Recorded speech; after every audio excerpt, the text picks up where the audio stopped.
You're listening to Be Still and Grow, the GCC Ladies Podcast with Catherine, Heather, and Nicole, where we dive into deep theological topics and real-life issues through the art of conversation. So take a seat at the table with us. 1, 2, 3, 4.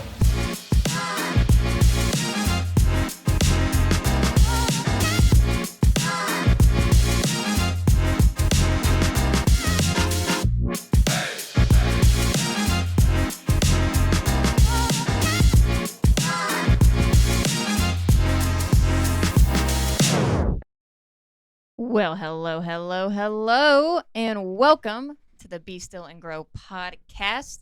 My voice gave out when I said well, and I did not like that at all. So I was like, hello. It was small and subtle, but I noticed it, and I will think about it the entire podcast. Well, hello, ladies. Welcome back. Hello. If y'all didn't know, the last episode, they were not here, so how's it feel? I'm just kidding. They were here the whole time. Just kidding.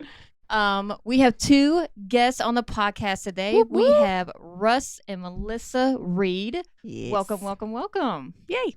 Thank What's you. up, everybody? I tell people all the time, I don't think I've ever told y'all, I don't know why, y'all have very simple names, but I struggle for some reason. I always want to say, here's Rus or Reed. I do that. I can't, that's no lie. In my mind, I have to stop and think before I say y'all's names because I want to say Reed. I don't know. It is the weirdest thing. I don't know what that's about. I just can't help but immediately see Gus in my mind. I was thinking when the you said same. that. I was like, I'm not going to say that out loud, so thank you. I didn't realize there was so much fun with our names. But those are The joy of over our day. 40 names. You know, Oh. it got shortened to Rus and Mel, like after 40, Mhm. Okay. Yeah. which was several years ago now. Was it? Oh God. Oh He man, got what you. is it on? You know, because people like to do, they mesh the names together and stuff like that. yeah. Who does that? Was it? I think it was on Parks and Rec. Wasn't it Tom? He meshes the names Yes. together, whatever. Yes. Has anyone tried to? I mean, it's Rus and Mel, but was anything like unique before that you were like? I don't know. I'm trying to think of something on the spot, and I'm failing. I was trying to think of how you Nah. could do that, and I was like, No. Rustmel? No, it doesn't work. No, I really wouldn't go. Russ. I really wouldn't go for that either. Yeah. Our tag was G and Cole. Oh. Yeah, nothing special. I don't Heather have and anything. Brett, was Yeah, anything I mean, with there's that? nothing here. No. We're bored. Yeah. Brother. I'm gonna think about that the whole podcast too. But welcome. If you do not know Rus and Rus, no,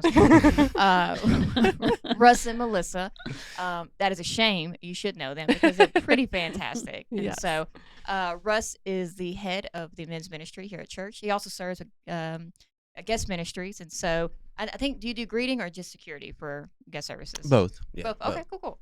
And then Melissa is also on guest services, Mhm. and then she also helps in the kids ministry. So they are all over the place. So if you don't know them, you should know them. Go meet them on Sunday mornings because they'll either greet you or they'll Or they're tackle you to the ground. They're sitting in the back of the sanctuary on the right-hand side. Oh, yeah. Yes. Don't cross them. But yeah, so we're so excited to have you on the podcast. Thanks. So, Yay. Thank you. so we're gonna get into it. We just had So official. Hmm? Got papers Oh, and I know. I got everything. paper now. It's in the font and size that I like for my eyesight. I mean, it could be a little bigger. I heard it's not. I don't think you can see it on the camera, but it's not super big. But there was, what was it? I was listening to a podcast on another different podcast, and they were talking about this guy. He also has terrible eyesight, and he was presenting for an award. And so on the Cue card? Prompter. Teleprompter. teleprompter, thank you. They had different font sizes, and one of them was called the Betty White font size, and it was like almost like one word per thing. And so I'm like, I would love that. That would be so easy for me. Could It you is. imagine the pressure of the person having to change it? Oh my gosh. Every like- single word. Yeah. Stay a little bit ahead so you know what's coming. Oh my gosh. Yeah. So I was like, that didn't faze me one bit. I was like, that would be fantastic. So my eyesight's like, I sent Nicole a video recently of like when you go over 30 and it's like that change happens of like you have to change the font size on your computer. It's like I did that last week. Yeah, I was like, I did it like a week or two ago. Well, because like I watched it, I thought it was funny because it has the recommended like 100%, and then you can go to like 130 or whatever. And then like I watched is it, I thought it time. was it was like it is time. And so I watched it, and I thought it was funny, And then I was like, wait a minute, I could do that from my computer. It changed my life. Like, I don't have to like my eyes, I feel like work so hard on the computer. And so now since they're larger, I'm like, I can see what they say now. And so it's a sad change, but I'm okay with it. I can see. For the better. Did you do it on your phone as well? No, I haven't crossed over that. It's pretty big. And then also I could put it real close. Yeah. I'm like, when anybody knows that at the church, I think that's hilarious. Because, like, I have extreme nearsightedness. So it's -9 in both eyes. Like, it's really bad. So right here is real clear. Everything's pretty blurry outside of that. So I feel like they should say I'm legally blind. I mean, You technically, I are think legally blind. I know. Listen, the but definition is like a -2 or +2. You're Okay. legally blind. I'm with you, sister. We're all there. beyond legally blind. It's like I should have a cane or something. My gosh. But I make it. I get by, you know. You will. I don't know how we got it. Oh, I was like, how did we get into that? I was like, why are we talking about my life story? Let's move on. So yes, we are going to talk about, which just came and gone, the Kentucky Derby. Are y'all big Kentucky Derby fans? Anybody religiously watch it? No, not a giant fan of Okay. it. I mean, I try to watch it when I can, but I didn't catch it this week. Has anyone ever been to the Kentucky Derby? No, Or it have would any- be so fun though. It would be fun. It would be fun. I think it's really expensive. I would imagine. Yeah, I so. would think Maybe the church could sponsor a Be Still and Grow field trip. Like, live from the Kentucky Derby. Yeah. so. We'll get like journalists or pest passes. Ah, Yeah. We could do Yeah. That'd be cool. exactly. We can make it very gospel-y. Yeah. Do that. So. Around this. But we figured it'd be fun to talk about that. I feel like everyone at this table loves horses. Am I correct or incorrect on that Indeed. one? Yes. Yes. And so, Correct. I think y'all have a pretty long background of horses, correct? Oh yeah, Yeah. yeah. Okay. Oh, we got started early with horses. Early in our relationship, not early, like, but early in our relationship. But we were riding them quite a bit, and we used to slip off to the barn and ride horses. Oh, Ride horses. okay. I was like, this That's is what a we're Christian podcast. I was like, Exactly. It was just the a pause perfect after you date said night. it, and I was like, oh God, cut the mic. Well, Pastor Kirk's the one that showed me all the good spots. So. You have to ask him about that. Okay. We're gonna go past that. But cool. Have y'all ever? Because I know y'all have horses now and stuff. Like, have y'all had your own horses or anything like that? So when we were dating, we actually there were several horses that you and I bought together. I thought Sophie. Mm-hmm. We yeah. bought Sophie together. She was a paint horse. Aw. She was beautiful. She was our favorite. She we were riding at someone else's house in the arena, and Russ and I were on the other side of the arena, and she got out of her tie and ran to us to the other side Yeah. because she wanted to be next to us. Like she loved Like us. a giant puppy. Yeah, she really was. We loved on her like a puppy. It's amazing to me how tall horses are. Like, I've always been on the other side of the fence where you pet them or give them the food, and then like I think it was your old neighbor when we went Oh, over yeah. there. And I was like, I stood next to it. I had so much fear. I was like, we're going to die. I was like, because they're so big. And I didn't realize how big they were. And it was like that one horse. I can't remember what the name was, but it was super friendly. And I'm like, I guess, Dusty. yeah. I was the like, bay. yeah, I was like, it's cool. But I'm like, I'm scared to death. You're going to bite me or swing me across the field or something. I was so scared the whole time. But he was sweet, but it was very scary. Love it. But we're talking about the Kentucky Derby because I looked up some how to find some fun facts about horses. It wasn't a lot. It was a lot of just like facts. And so I was like, that's cool. The one thing I thought was there's other fascinating things, but one of the things they talk about is they don't breathe through their mouth. I thought that was interesting. Is that true? I have no They idea. can't breathe through it. I know you said that earlier, and I was like, Well, that's what it said. It was like the number one thing on like all the sites that I I kept mean, I going to. believe it. Yeah. very rarely does a horse even ever have its mouth open. Mm-hmm. But I never thought about it. Yeah. Because they were saying that like because Hope it doesn't get a cold. I know. Yeah. So, Golly. Yeah. It was like, if I was a horse, I'd be like, well, I can just die. It's like, what's the point? But yeah, so I was like, well, it's not a whole lot to go off of that. So let's go to the Kentucky Next. Derby. Alrighty, here it is. Here it comes. Catherine's facts. Take it with a grain of salt. Woo. Yay.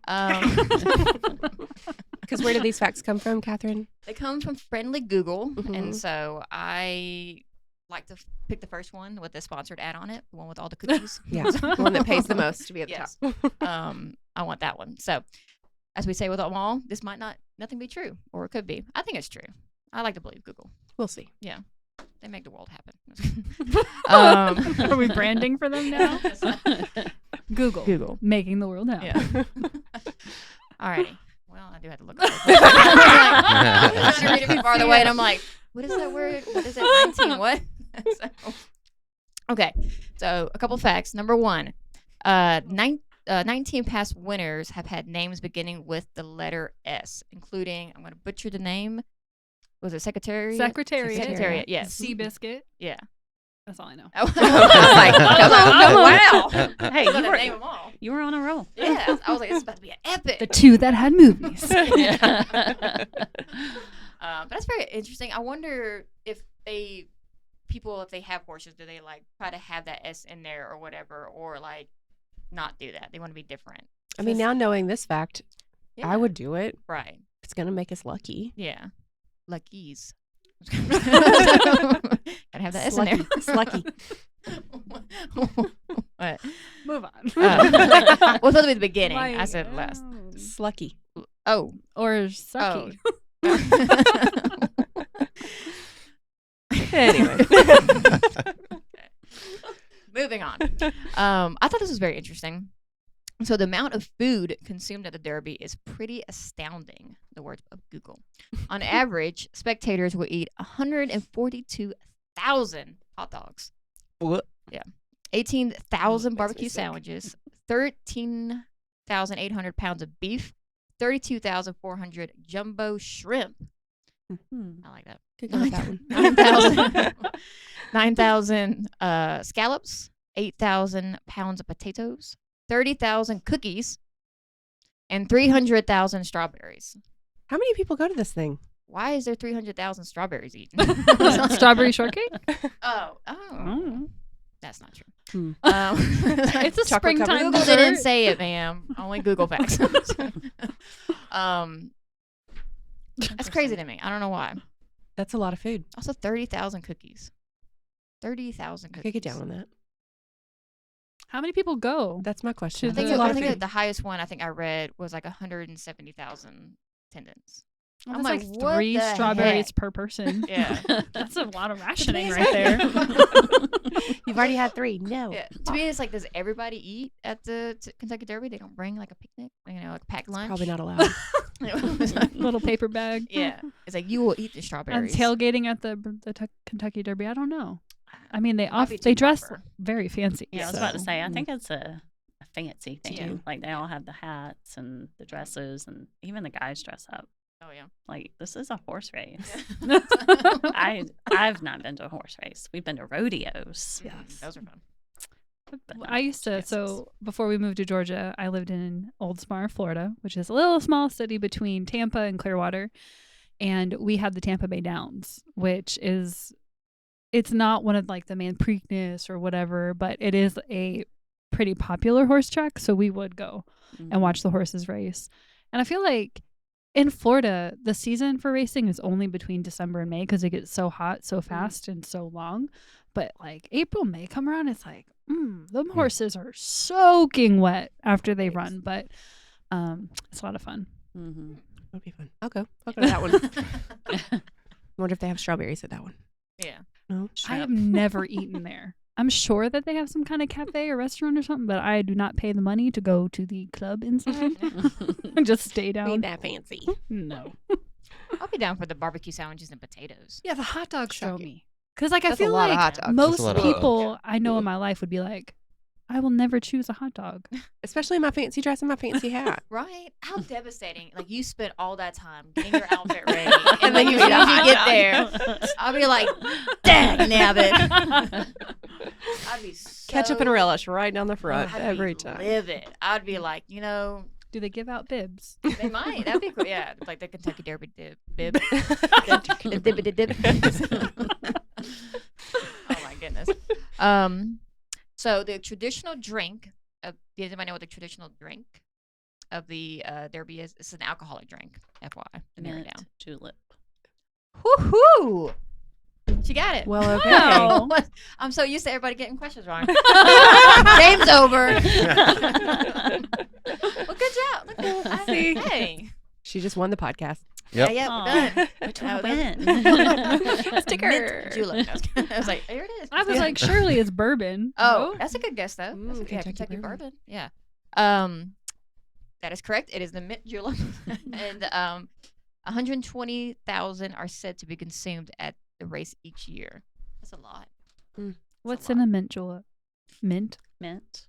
I don't know anything else. I don't know That's where it anything else. stops. I don't know Sure. what a julep is. and up. Let me look It's it up. probably gin. Yeah. That's my guess. Mint and so kind of like a mojito-ish. I've like seen pictures of them. That's the only reason why I knew. But yeah, it's like I don't know. It's not a clear drink, so there's got to be Oh, some sort of. Maybe there's bourbon in it. There's That's correct. So the mint julep Yeah. is a bourbon cocktail, best known for being the signature drink at the Kentucky Derby. It is composed of bourbon, sugar, mint, and crushed ice. Shouldn't be reserved for only one day a year, it says. Good stuff. I don't know where to go from that. I'm so used to everybody getting it wrong. It's so crazy. We are She took your usually spotlight. drastically wrong. yeah, Like, Way off. not just a little wrong. Yeah, Yeah. it's shocking. Spectacular failure. I'm an old lady. I get some things right. I thought this was very interesting. So the Kentucky Derby. I don't know why I struggle saying that. My gosh, trophy. Do you know how much it weighs? There's a trophy. I Is it flowers? 100 pounds. Ugh. We're back to where we normally are. Way off. Is it high or low? She was way too high. Way Oh. too high. Yeah. 24 pounds. 4.2 pounds. Ooh, you close. Ooh, We'll just call it. I win. 4.1 pounds. Even closer. So crazy. It is 3.5 pounds. That's what I was gonna say next. Oh. Doesn't count. Like I didn't want to get them all right. I want to give everybody a shot. I was very shocked by that. I felt like it'd be more. But Yeah. they do. So the roses is like I forgot what it is, but it's like it's one of the things. It's like the not the parade of the roses, but like that's what they're known for. They'll drape them with the Yeah. roses and stuff. So yeah, but I guess that's not the That's not the real No. trophy. yeah. I feel like that would be heavier having that many roses on you. Do they win Yeah. money? Yes. Oh, they do. yeah. I was Oh, gonna yeah. say, like, Oh, maybe yeah. The first- nobody cares about the trophy yeah. when I you're know. showing I was me like, it. there's a They're talking trophy. about- Don't they just like write you a check? The first prize is $3 million, but Stop but it. they cut it after everything gets out. It's $1.8 million. Like after taxes or whatever. So, yeah, whatever they take out. Wow. Even second and third place still gets a lot of money. So Yeah, That's I think we insane. looked up some of that last year when Noah wanted to watch it, and Pop, they were going over some of the facts, but all that money gets divided between you have the horse's owner, you have Mhm. the jockey, you have people sponsoring the horse. Like it really gets broken down that I want to say the jockey gets paid very little compared to Compared everything else. to the winnings, yeah. Yeah, I think. I would Typical. not like that. Typical corporate. Yeah. From the Sorry, head down. I'm a Debbie Downer. There you go. Oh, I thought that was. You think they're making a way in this world? They're not. It's like, they're struggling. We need to help them. No, I thought that was very interesting. Yeah. That makes sense. I mean, it's kind of like with NASCAR. You know, as it gets divvied up and stuff like that. So It's a whole team. yeah, but the drivers still get a lot. So Mhm. it's a very wealthy sport. So, and then the Kentucky Derby, which I thought this was a very interesting fact. The Kentucky Derby was started by Lewis Clark Jr., grandson of William Clark, half of the famous explorer duo Lewis and Clark, after he saw England's Epsom Derby. Well. I did Okay, not know that. so Lewis and Clark, Mhm. but his name is Lewis Clark. Yes, Is that okay? Junior, yeah. Okay, So I that's why I guess- was like Lewis Clark Jr. Is that like Lewis and Clark? And then you're like William Clark. I'm like, who the heck is that? I was kind of laughing at myself for ever thinking Lewis and Clark. I was like, no, moron. It doesn't go that far back. But maybe it does. Apparently it does. Yeah, but I thought that was interesting. I did not know that. I wonder if they talk about that. I imagine they should. Pretty good fact. Very cool. It's very braggy. So, and our last fact. So, this is a fact, but I think it's also really funny. I mentioned this to Cole earlier. She did not think it was funny. boy. She gave me a little pity laugh, but yeah, just like that. I was like, this sounds so familiar. Where did I hear that from? Just kidding. So only 3 fillies, which is a female horse. Nicole told me that. Have won the Derby. These are These are the names of the horses. Sorry. Regret. What? Why would you name your horse Regret? Was it a regret? Be like, don't make me regret buying you. You were expensive. Oh my goodness. This one I love is Genuine Risk. Like, was it? You look at me the same way I told you earlier. And she won. That's Yeah, awesome. But it's like, how? Why? It was like, they're like, hey, do you think this is a good horse? Well, it's a genuine risk. Sold. Names, yeah. That just blew me away. I think that's hilarious. How many fillies is it? 3. Okay, and it's like a female child horse, pretty much, right? What's the age before they become a mare? I don't know, Russ. 3 or something like that. Yeah, 2 or 3. Yeah. So like a colt would be a boy, Yeah. and then a filly is like what, a 2 or 3 year old, and then a mare would be a female Yeah. horse technically. But they be naming their horses the weirdest names, and I don't understand why. It's like too cool for school, and Yeah, it's like a whole whomever phrase. else. And like it's like Yeah. a whole sentence. Like I don't understand. Like, why? Because the one who won the Kentucky Derby this past week was Mage. Mage? Mm-hmm. Mage. Sneaky. Mage. Mage. Like pretty short for confident. major? Yeah. That you said Madge earlier. Did I say Mage. Mage? Mage. Mage. Mage. There's no Mage. telling what it really is. Mage. Okay, what's I the thought third to one? myself, like, is there more? Is it just one word? Yeah. Like, that's weird. It's either Fair. Mage or Madge. Maybe that's the whole name. It's either Mage or Madge. And the last one is not as funny, but it's Winning Colors. Mhm. He won it. Or she won in winning color fashion. Winning colors. Like, I Yeah, understand to a degree, like, the regret or what was the other one? Oh, genuine risk. Genuine risk. Because if only a certain number of horse. fillies have ever won, Yeah. then you're buying a filly to race in this race and Yeah. you're taking a genuine That's risk. true. You might have some Yeah. regret. But like, how do you come back from that? The next season, is it like she did her job? Like, Well, to me, how I Paid think off. when I think about names for animals and stuff, like to me, it's like after you get off the racetrack, you like it's in the field. Regret, regret. Come here, regret. It's like, and they're like, then you have to say general risk. General risk. I feel like they have to have some kind of real name that like I hope is so. like Like their name. And Dan. That's like or- their stage name. Yeah. Yeah, Maybe I hope that's their so, stage name. because I can picture going to look at horses with Pop to buy a horse. Yeah. And you go in the barn, and the 2 they got for sale that day is genuine, Genuine risk risk. and regret. I'm not going to buy that horse. And the story goes is that Pop would always put Kirk or myself on the horse first, so he can watch us ride the horse and So see his how the risk horse is is too moving. great. Kind of, yeah. Mm. And there's your genuine risk right there. It's like Pop looks at the person and he was like, "It's not a genuine risk today." He's like, "Sold." Done. He was like, "No regrets." Well, he would always have a code when we would go to buy the horses too, like and look at horses. Hey, you can't give out Don't the let code. everybody You can't know. give out the secret. Come on. That's a We're great- learning that's a great idea. rebrand Family family secret. business. Okay, sorry.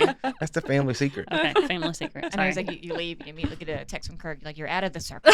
Yeah, yeah. Immediately gone. We had the place bugged. We already heard you before it was released. We're like, whoa. So the horse that we did have together, Sophie, that I mentioned earlier, she did have a bigger name than that. We shortened it to Sophie, but her name was Sophisticated Design. That was her because we had papers on her or whatever, and that's what that like. She was a real paint horse, Yeah. I believe, registered and all. Classy. So It was that real. you were asking about the letter in the name. So usually it's a word in the name that's repeat. So normally their names are like we actually owned a horse that was a descendant of one of the Triple Crown winners, Oh, wow. and he was a descendant of. I'll have to check with Pop, but it's either War Admiral or Man Oh, of wow. War. So War Admiral would be a horse, and then Man of War is continuing that Family Like name. that Yeah, that family kind of lineage. name, so that they can trace the lineage a little bit better. Where did regret come from? I have no idea. We're just aiming low. That's cool. So funny. Alrighty. Liz was ended on Man of War's third cousin. Yeah. Nicole. Yeah. With no regrets. Why are we here? Why are we here? Well, we are going to talk about men's and women's ministry today. And maybe why they are important to the body. How do we do life with each other in those ministries? Why are they important? And yeah. Nailed it. Yeah, so like I said, Rus and Melissa, as we always like to say, shared the last name, so that means they're married. How did that start? Our marriage or I was gonna make a joke, but it'd been really bad. I was gonna be like, it's like they started in the barn. Just kidding. See, there you go. Oh, sorry. Yeah. So, how did y'all meet and all that fun stuff? How did we meet? How did we meet? We actually met on a blind date. Oh, So, I had gone to North Georgia College. Whoop, whoop. Heather, way earlier than she did. Just So, a little bit.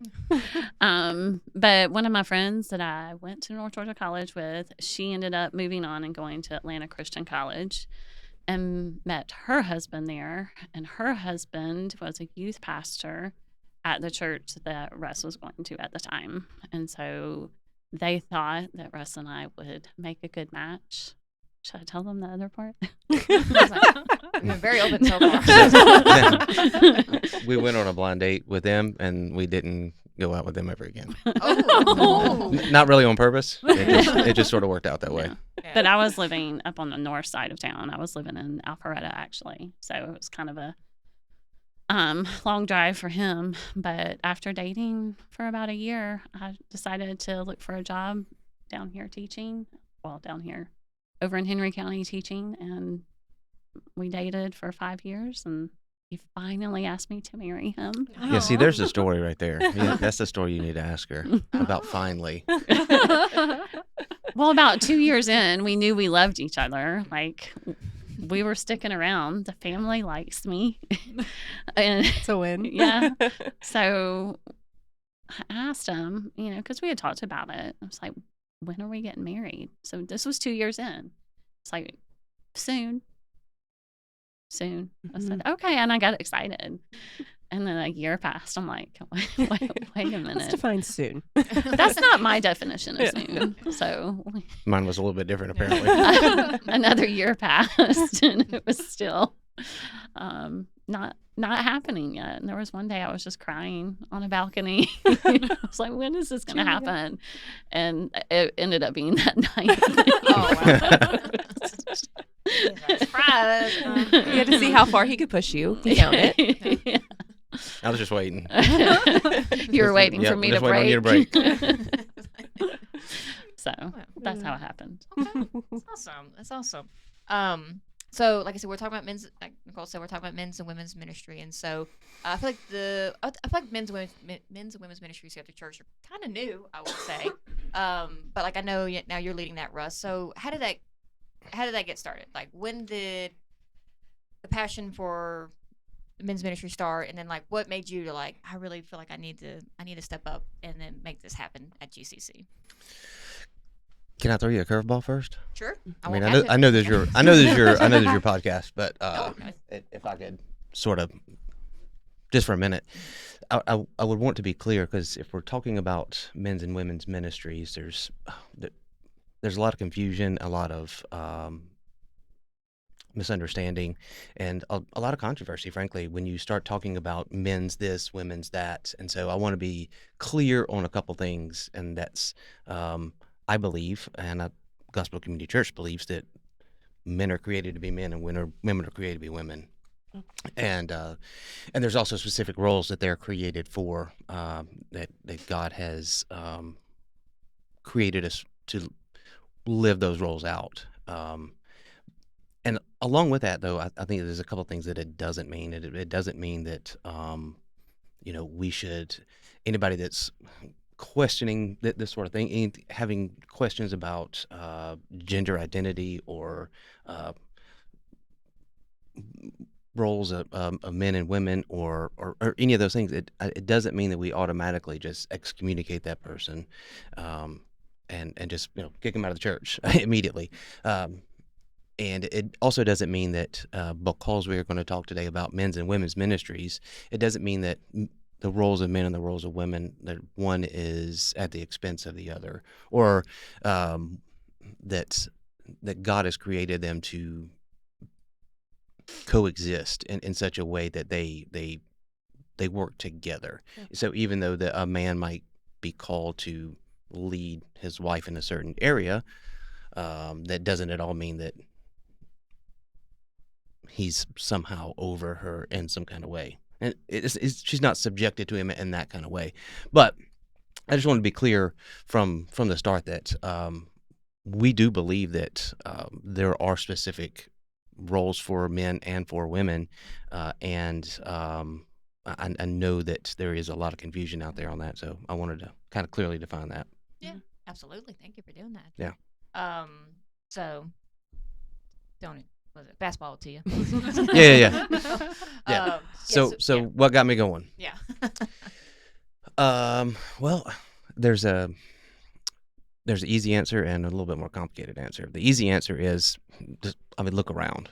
Look at some of the things that's going on in society and culture, and just look at if you can kind of look ahead just a little bit to where you project things might be in 5 years. Like, look how many changes there's been in the last 5 years, and kind of project that forward. Like, this is a snowball going downhill real fast, and it's just getting bigger. So that's sort of like the easy answer. There's just a need for it, I think. The more complicated answer is kind of the same thing. Look around. But just backing up a little bit. So I think most people know, but probably everybody doesn't know that Greg Reed is not my biological father. He didn't come around until I was a young adult before I really started having his influence in my life, which I'm super thankful for. God has been gracious to put somebody in my life to help me in a lot of areas. But I didn't have that when I was young. My parents got divorced when I was like 12 or 13, something like that. And so I was in junior high. I had some male influences in my life, but they really weren't. They weren't my dad. And so I was trying to figure out how to be a weird, awkward teenager going in junior high school. And man, I got a lot of stuff wrong. I got a lot of stuff wrong. And then fast forward that to being a young man and having a girl that I really liked that I wanted to marry, and that was some tough times too. And I had to figure a lot out on my own. And even since then, I've still messed that up. And so, sorry. Thanks for sticking with me. Yeah. So that's sort of me. That's the burning desire for me is that. And so I look around and I see I see that I'm not alone in that, because we kind of joke that we belong to a what we call the fraternity of the fatherless, right? And I think more people than not have experienced some sort of trauma from some male influence in their lives, whether it's their dad or their husband or a brother or I don't know, a boss.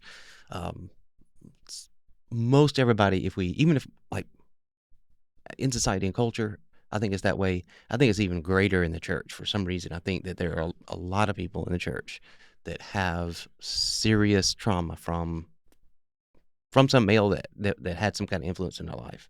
And if we took a poll around this table, it's probably the same way. And so how do I stop that? It's kind of my thing. How do I break that cycle? How do I end the fraternity of the fatherless, so to speak? And so that's really sort of what kind of lit the fire in me. And then, having kids and realizing that I really wasn't being the kind of dad I needed to be to them, and it just kind of, for me, kind of grew out of that. And so, like I said, I feel like it's very new. So, how long y'all been coming to GCC for? 6 years, 5 years, 6 years. Yeah, Something like that. we came when they first started, and then stepped away and went to another church, and then came. Yeah, back. we weren't really like members. Yeah, But we so, were Yeah, at least we were 6 years. trying to support Yeah, Yeah, and y'all live the so far away. launch. But we were involved in another church when Yeah. this one right. got off the Mhm. ground, and we're committed to the things that we were doing there. So, Mhm. but we've been here about 5 or 6 years. Yeah. 6 years, I think. Yeah, and because I guess in the men's, has it been a year for the men's ministry, or has it been less than that? Do you feel like? Really less than that. I think Yeah. we fall launched. of last year. Yeah, we kind of had our kickoff like fall of last year. Gotcha. And I think that's pretty cool, though. I mean, even just like you're saying, having that kind of background and passion. Some people, I feel like they just like, well, I just, they needed somebody, so I just filled that role. And so, but it's cool to see someone that has such a passion for it and feels like, hopefully the calling to be able to head that up. And so, what was kind of like your first thoughts, Melissa, when he was like, hey, I want to lead the men's ministry? Were you like, yeah, sounds great, or like, there's other people? Sure. I was excited for him. He has a gift, I think, of teaching. He loves the Lord.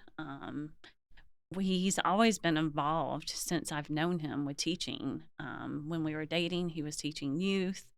Then when we got married, we're teaching young couples at our church, and did that for years. Like every church we've been in, he has always led that with us to be teaching. So I think just his love for the Lord and his gift of teaching, it made me very excited to see him and watch the Lord just kind of stir that in him. And I was super excited and proud of him for answering that call. And then on the flip side, with the women's ministry, Heather leads that, like I said. And so, kind of same question. How did that get started? Why are you passionate? I just I see the value, and I have been through seasons of my life where I have very strong community, and then I had seasons of just transition. You move to a new town and it's like I know no one, and that was a very difficult thing for my introverted self to know like how to build these relationships and friendships. And so I was like, we need an avenue to get to know, because I've heard that, from a couple of other people, and of like, I know plenty of people, but I need to be able to go real, deep with people. And I just decided one day, I was like, you know what? I've been thinking about this. The Lord's been telling me to do this for like a year, I think. And I just told him he was crazy. And then, so I just wanted to create a place in the church where we could have just fellowship, to get to know people, and to realize that, oh, she and I have this in common, and I never would have known it. One thing that GCC does phenomenally well is our community groups. And so you get to know a handful of people really well.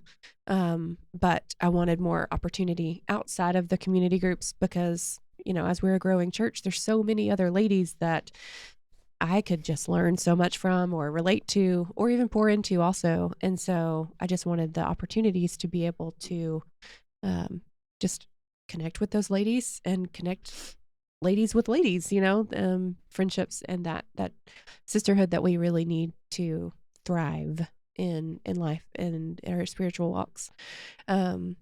So I didn't actually mean to start a women's ministry. I really just wanted to say, like, hey, what if we did a whole weekend away, and just the ladies came, and, we had some talks, just do a retreat. And so I mentioned it to a couple of ladies, and they were like, oh my gosh, yes, let's do it. So it's like, okay, well, there's at least 6 of us that'll go. So that could be a fun time. But I reached out to our pastor's wife and said, hey, what do you think about a ladies retreat? And she was like, come over for dinner. Let's talk about it. So we did. And they said, sounds great. Plan it. And I was like, oh, me? What? Okay, cool. Sounds great. And then I threw a team together, and enjoyed every second of it. And it went really, really well, only because of the Lord. It was, planning a big event like that there's a lot that goes into it. But the Lord just provided, in so many big ways. And it was very obvious that, yes, this is where I'm leading you. Yes, this is going to be good for the people of this body. And it just kind of snowballed from there. So, so I feel like our women's ministry here got its kickoff, I guess, spring of 2022. Yeah, 2022. So we've been in this for just over a year, and just continuing to facilitate those relationships and stuff. So, like I said, it's the ministries are fairly new. How have y'all seen the fruit so far in each of those ministries with the men and women? Like how's that been going so far? Go ahead. Go ahead, Eddie. Oh my goodness. After that first retreat, no one, including me, knew what to expect, of just, what do we do? I don't know. And so if you haven't listened to our last podcast, go do that. You can learn more about it. But just the fellowship that was enabled there. I got to spend time with ladies that otherwise I wouldn't have even, known I need to spend time with this person because I didn't know anything about them. And so it was just beautiful to see all of the laughter. I'm talking staying up till 2:00 in the morning. And even just the refreshment that moms, wives, were able to have of just like, for a minute, I am nothing but a sister and a child of God. I'm not a mom right now. I'm not a wife right now, or those responsibilities aren't prevalent at this moment anyway. And just being able to build those relationships. And then fast forward to this year, our second retreat, everybody jumped right in. It was immediate laughter from people walking through the doors. People's excitement to come was through the roof. And so just seeing the fellowship, people wanting to do it, and really, really, just the retreat this year, there was crying, there was opening up. You just learn so much about people and how none of us are necessarily going through the same exact thing, but everybody's going through something. We all have life. And so it just makes you feel like not alone. So there's definitely been just time of fellowship that's been really fruitful.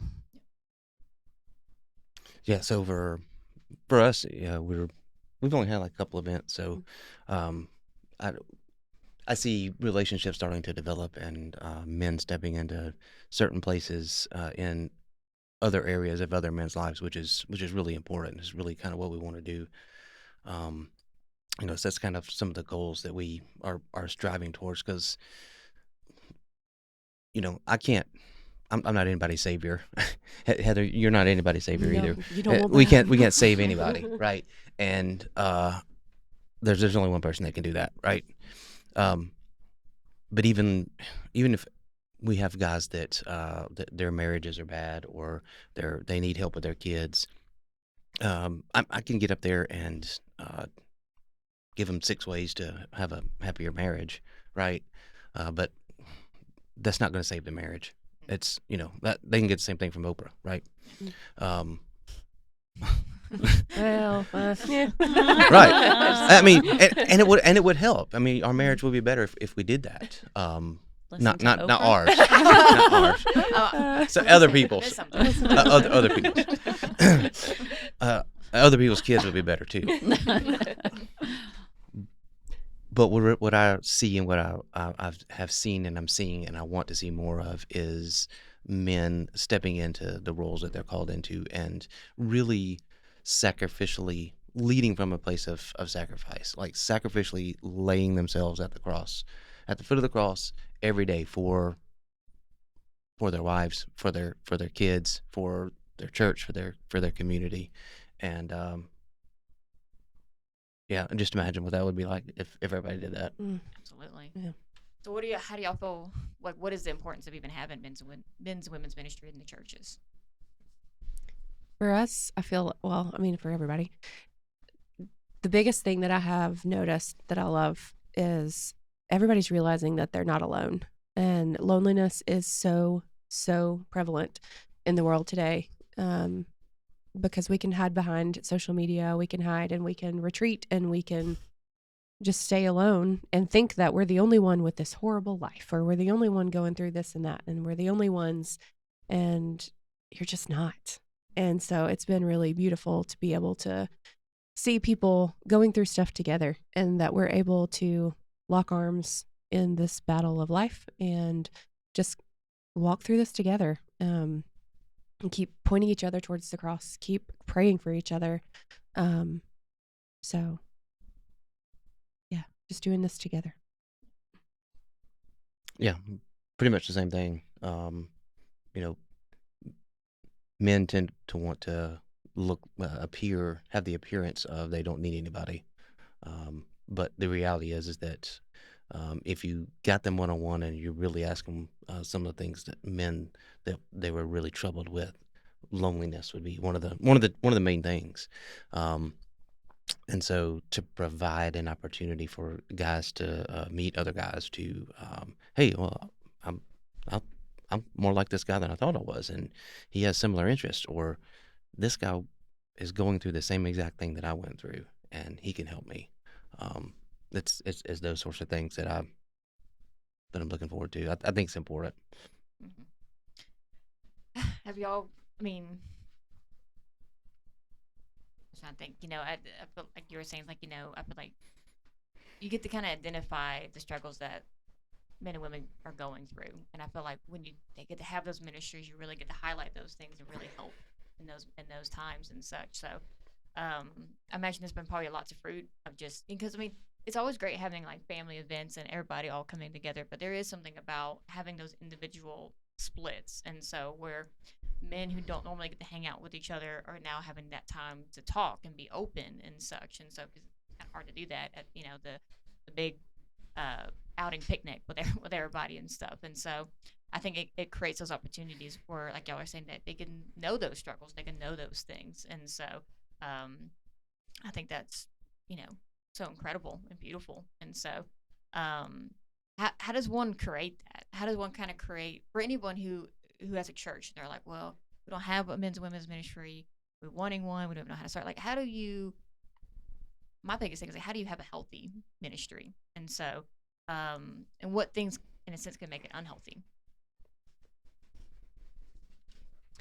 I would feel like a healthy ministry, one of the, I guess, fruits of that would be seeing people who are not in the same small groups, people who don't run in the same circles always. You're seeing them get together. You're seeing one-on-one discipleship. You're seeing people praying together. So to get that off the ground, people have to get to know each other. And so that is what the Lord led me to. It's how he led us to start this women's ministry, is just creating those opportunities. Because Sunday mornings, especially, you got kids everywhere. Like, people are hungry. Like, you're not able to really connect. And so creating those opportunities, just a fun and fellowship of like creating memories that remember that one time that she like you're laughing together, and it's great. But then also making sure that you're creating the opportunity and the space for people to be open and be real. And it is going to take leaders being open and real. If you're continually having the Sunday mornings, I'm good, how are you? Good. Have a good week. See you next time. And that's all there is. That's just not true. And so you got to say, you have to create the space for them to be able to say, I'm struggling with this right now. And what you'll realize, I feel like 99 times out of 100, you're going to realize that people are like, oh, I've been there, or, oh my gosh, me too. Or, oh, really? I'm struggling with this too. And, just creating that space for them, people to really get to know each other, because people start to feel loved when they feel like they're known. And so, it's going to take somebody leading that path. Somebody's got to be the first one to open up and say, this is where I fell short, and this is why I need Jesus. Yeah, I think she's right. I'd probably say that in addition to that, just do something. I mean, if you're getting something off the ground and you have a passion for this, and it's something that the Lord's laid on your heart, don't sit around for a year like you did and like Hey, don't do that. what you didn't let me Call me on my sin, Russ. you didn't let me finish like I did too. Yeah, we did it together. Do something and get just like you did and just like I did, get a few folks that are really trusted, that have a like mind, and get them to help you, bring them alongside, and then send them out. So like one of the things that we're intentional about when we do have our get-togethers is I don't spend a lot of time with the guys that are on the team with me. We have previously had conversations and talked about things that are going on with some of the men, and like, hey, we need to put our arms around this guy, and this guy over here is maybe struggling with that, and he needs some help too. But one of the things that I do like that a lot of people don't have is the fact that Heather's, because of her position, helps plan most of the stuff that we do. So we're always talking about what's going on with the women's ministry, what's going on with the men's ministry, so that we're doing the same kinds of things and in a little bit different ways, so that it's a little bit different for men than it is for the women, but we're intentionally creating the same kind of thing, to have like an event, or even the conference like we have coming up. But a part of that is also downtime that we've intentionally created so that men can talk to men and women can talk to women, and you can interact with somebody that's not in your community group, that you don't really know that much. And but what you finished with, I think, is the most important, is it has to start somewhere. So if I personally am not willing to say, hey, you know what, I'm struggling with this sin right now, I need help, I need somebody to pray for me, and going to another brother and doing that, that is, it's gonna fall short if you don't have your key people doing that. So do something, get some guys or girls, get some people that are like-minded, that are on board with your vision, and go out and lead by example, and be what you're talking about. Yeah. Put your money where your mouth is.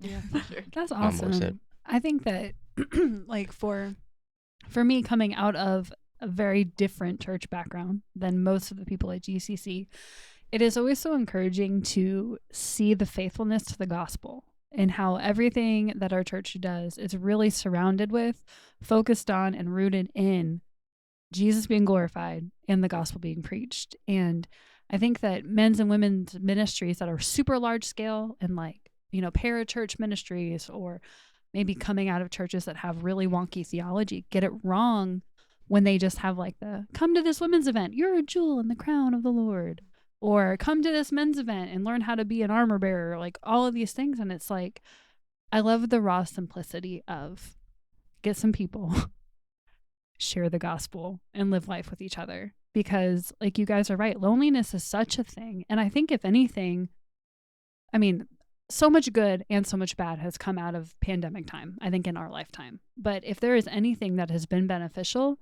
it is that the Lord has used it to highlight just how much we need one another, which is something I think that the church in Acts knew very well. Like, think of how many times the terms one another is used in the New Testament. But I think that we're seeing the fruit of even that in this movement in our church, because it's not like there has been a glaring like lack of community, or a lack of ministry for women, a lack of ministry for men. But to see this cultivated in the church now, I think, is such a fruit even from what the Lord has done in all of us in that time, and that we really need one another. As time is getting shorter, Jesus is coming back. Like, we really need that accountability and love, and the call to the gospel, the call to repentance, like the boldness to say, hey girl, I see your sin. Let's talk about it. And to know that that doesn't come from a place of I'm better than you, or here's some judgment, but I love you enough to say, hey, we got to talk about this. Yeah. That's loving your neighbor. Yeah. It's loving your neighbor. I think it's great. I mean, just, I think Russ, when you talked about the beginning of us, like, they think about the identity thing and all the, now we need all to be together and things like, but there's so much beauty in the separateness of everything, because there's certain things, there's a lot of sin that's overlaps and is common that, men and women both struggle with, but there's certain things that men struggle with differently than women struggle with things differently. And so I think it's so healthy to have those differences of, like, if women are struggling with something, they can go, like you were saying, they can go to each other and talk about those things and get that kind of support from their sister or from their brother and stuff like that. And so I think there's so much healthiness and beauty in that alone. And so because if you're struggling with something and say you go to a guy and he's gonna be like, what? And so it's not gonna be probably very helpful. But I like that we can do that. We can, like y'all saying, as being a loving neighbor, that we can go to our fellow sister, men can go to their fellow brothers and say, hey, I'm struggling with this. Oh, hey, I'm struggling with the exact same thing. How can we support each other? How can we encourage each other? How can we walk in a path of health? And so that's helpful. And I think it's a gift from God that he orchestrated that way, because if not, if we're, talking to the other person who has no idea what we're talking about, it's going to be kind of hard and struggling. And so, not to say all women struggle with the exact same thing. Yeah. But I think there's something about that, having that support from both of those sides is very helpful. Oh, yeah. I mean, think about how many times in any area of your life have you felt the loneliness or whatever? Like, usually it's tied to a sin that's keeping you isolated, or to a sin against you that's keeping you isolated, or something that is keeping you isolated, and it's pretty much isolation that cultivates all of this negative thinking and our separation from Christ, and all of this stuff that wanes on our relationship with the Lord, how passionate we are about reading the word or going to church or whatever. A lot of problems stem from isolation, and it's one of the biggest lies I think the enemy uses is that nobody else has done the same sin. Nobody else is struggling with the same problems. You're weird. You're on your own. All of those things. And it's the hardest thing, I think, in us to just reach out and say, I need help, or I'm dealing with this. But if we would, how much change and fruit and gratefulness and all of the fruit of the Spirit would be birthed in that moment. But this flesh keeps us back from doing that. But I think it's so wise to create those spaces that create comfort and establish a new rhythm and routine and relationship to be able to do that, and to have people who are gospel minded, who are going to call you out. As an introvert, it's one of the things I love and hate about this church is if you don't show up, somebody's going to be knocking on your door what's going on? And it definitely comes from a place of love, but it's also if I didn't have someone reaching out to me, I don't know that I would be strong enough in myself to reach out. So I love that that's cared for. I do feel like one thing that our church does well is the lack of judgment here is unlike anywhere I've ever seen. I feel like everyone in our church, of course, that's definitely a blanket statement, but everyone knows we are all sinners and we all need Jesus. No one sin is worse than another, So it's when you say, hey, I've really been struggling with this, I feel like chances are the person you're talking to is going to be let me pray with you. It's not going to be really? Yeah. There won't be any gasping. And if there is, it'll be sarcastic, just like that. So it's going to be me too, So let's battle this together. I voxed a friend of mine a couple weeks ago of I am struggling with this and this. And literally her response was, shut up, me too. And so it's just this is how we have to pray about this. And I'm going to be praying for you. Please pray with me, check in with me. And, we got to bust up these lies that we're believing and stuff. And so I feel so many times we're I could never tell anybody this, what would they think of me? They're going to think I'm just like you and we are all sinners and we need Jesus. And that's why we're here in the first place. So just a little nudge. So with that, what is y'all's plans for, because like I said, once again, I keep saying it, but it's brand new ministry. So what is your plans with these ministries moving forward in the future at GCC? What is your plans with them? Right now, just to continue to grow it, continue to meet together and just deepen the relationships that we have. that's kind of really. I think that they're. I think that there's some. I think there's guys in our church that are dealing with some pretty serious things, and I want them to have relationships where they know that they can talk to other people and walk through that. And so for me, it's not 6 new events or we got to have 100 new people, or it's a deepening of the relationships that are happening. Yeah, I absolutely have plans to just continue creating spaces of fellowship. I feel like right now the Lord's just saying, just create the space and I will provide the fruit. So I'm being diligent in that. Just can we, how often can we get together, and not everybody can make every single event. So I want there to be an opportunity, plenty of opportunities. But down the road, I would love to see discipleship. When I first became a believer, we were involved in true, genuine discipleship. We had, one-on-one discussion about like, all right, what's your time in the Word been this week? Like what kind of sins are you struggling with this week? And we studied the Word together, very, very in depth. Just conversations on the spiritual levels, but that created a bond that will never be broken.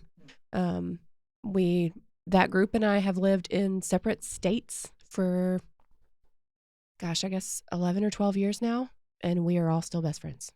I mean, it is a bond that cannot be broken because we are tied together with Christ. And I'm talking, I am like, I love me some pasta and carbs and cheese dip. And then other of these girls are just like, I'm going to exercise every day and like gluten-free. Like we are very, very different people, but we are tied together because of Christ. And so I would love to see that just down the road, but right now we're just getting to know each other. Yeah. What does our body need? And it might not look anything like what I have experience with in the past, but we'll just figure out what people need. And so just building relationships right now is just the goal, continuing to point people to Christ. And kind of like a twofold question of how for a spouse, if you could speak that on a spouse sense, Melissa, of like, how can you support someone who is leading a ministry? So like your husband or vice versa, how does the husband support the wife who's leading a ministry? And also, throwing another question at you guys is, how can the church properly support you guys as you're leading these ministries? What do you feel like needs to be done or can be helpful for you guys? So I guess for me, just being there for him. Like Saturday, he was working on some of the men's conference that's coming up May 20th. Right? Yeah, that's right. May 20th. And just bouncing ideas off each other, because I know men and women are different. God created us different, but I would share with him, like, so for women, we need time to decompress after something, after a talk, and maybe I might have questions specifically for that speaker. It's like, okay, well, you said this scripture with this, like, I don't know, just some sort of question. So we were talking about just scheduling stuff and figuring out what works for men, because I think it's a little bit different. So just bouncing ideas off one another and helping them through that, just being supportive. I think for the men's bonfire, Heather left me alone with 40, 50 men, but they were all outside. You're still pretty bitter about it. Don't call me on all my sin today. No, but just, again, I was in the house ready to meet any need that needed to be met, but they didn't. I don't think they all really needed me. I was just on standby. Yeah, you're supportive. You're super supportive of me. Thank you. And praying for him through that, just really praying for him, lifting him up as much as I can, because I know, some days it's overwhelming with all the other things going on in life. Right. You do a good job of anticipating my need to just have some time to either work on the men's stuff or just spend time with the Lord or whatever by taking other things off my plate, and just the fact that you're aware of that and that you want to help. That's awesome. Thank you. Welcome. Such a good wife. Yeah, not like you, Heather. All your sins. Unlike over there. me. Unlike me. Just see, we kidding. have fun here. Just too. kidding, Heather. Also, I meet with them when they meet. Yeah, Like, she attends all it's- of our meetings. Yeah, so I feel like I'm part of both of the ministries. Yeah. That, Sorry. She's like, I Very know all the much. secrets. I could take you. yes, she does. To take you down. Yes, she gets voluntold for plenty of things. I sent them a schedule for the men's conference and just kind of slid Melissa's name in there. Here we go. Oh, So yes, how can the church kind of support you guys? RSVPing to events. Yeah. That was just kind of a kick at all of you people listening. No, I welcome ideas. I think there's so many talents and so many like hobbies or just things that people would find fun that I may not ever think of. Like I am like the worst gardener, would not be able to crochet a thing, but the bulk of the women in our church could totally, we could get together and have a knitting hour, like things that I just wouldn't even know anything of, but I'll sit there and look at you. Ideas, would be great. And just know that if you can't make it to everything, that's okay, but just come to what you can and be open and come ready to just get to know people and allow people to get to know you. And that really, because if nobody comes ready to let people know them, then the event's going to be boring. So Yeah, that's right. That's right. I think our church does a pretty good job of being supportive. I really do. Yeah. Especially if we ask. And the thing sometimes is we don't always know what to ask or how to ask it or who to ask it of. And so what I would say is that step up and volunteer and be a part of it as well. But our church does a really good job of supporting. As we kind of come to a close, what is an encouragement that y'all want to leave people who are either wanting to start a ministry in their church or the person who's like, I don't know if I want to go to an event, like, and people know me and I got to talk about things. Like, what is your encouragement to both those kind of people? Well, if you're thinking about starting something brand new, just pray and know, like, if the Lord has laid this on your heart, He is going to see it through. Down to having random notebooks delivered to your church where no one knows where they came from, but it's like perfect for your retreat. Like He just provides in ways that I never even would have known, to pray for, and He just takes care of it, and know that it's not on you to create this wonderful ministry at all. You actually in the end will have literally nothing to do with it. It's just be willing to create the space, and then the Lord's going to create the relationships. And as the people attending, you just got to be okay to be known and know that you are who God created you to be, and you were made in His image. And so just come and let's get to know each other. And I guarantee you we're a lot more alike than you think. That was well said. Is that what you were going to say? Yeah. Word for word. No, the encouragement that I would give is along the lines of what Heather was saying. Like, you're not really doing the work. It's going to feel like it. You're going to feel like you're putting a lot into it, and you are. But it really comes from the Lord. And I said it earlier, but if somebody's going to get into starting a ministry, take rest in the fact that you're no one's savior. You're not going to save anybody. That's the job of Jesus Christ and His work on the cross. What your job is to do is to listen to the Holy Spirit calling in your life and lean into that and give up of yourself to what He's calling you to do.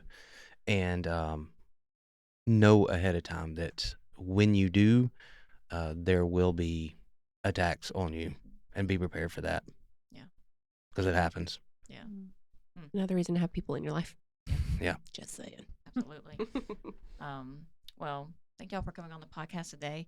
Thank y'all for leading these ministries. I think it's, it takes a special heart. Like, there's like it takes a lot to attend events, but to lead in an event, I think it's incredible, and we're grateful that y'all stepped up and felt that calling on your life, and just letting the Lord lead y'all in those ministries. And I think anyone at the church who's attended any of y'all's events can say, yeah, those were wonderful events. I got a lot out of them, and they affected their lives in a beautiful way. And so thank y'all for doing that.